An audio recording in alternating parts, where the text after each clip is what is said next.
ஆடி மாதம் ஏன் அம்மனுக்கு உகந்த மாதம் தெரியுமா? ஆடி முதல் மார்கழி வரையிலான 6 மாதமும் தேவர்களுடைய இரவு பொழுது அப்படிங்கறது ஆன்மீக நம்பிக்கை. ஆடி மாதத்துலதான் தட்சிணாயன புண்ணிய காலம் தொடங்குகிறது.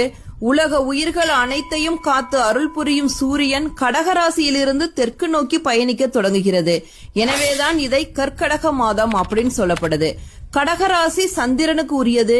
சிவ அம்சமான சூரியன் சக்தியின் அம்சமான சந்திரனுடன் ஒன்று சேர்ந்து கற்கடகத்தில் சஞ்சரிக்கும் போது சக்தியான அம்பாளின் பலம் அதிகரிக்கிறது. ஆடி மாதத்தில் சிவபெருமானே சக்தியின் அம்சத்துக்குள் அடங்கி விடுகிறார் என்பது ஐதீகம்.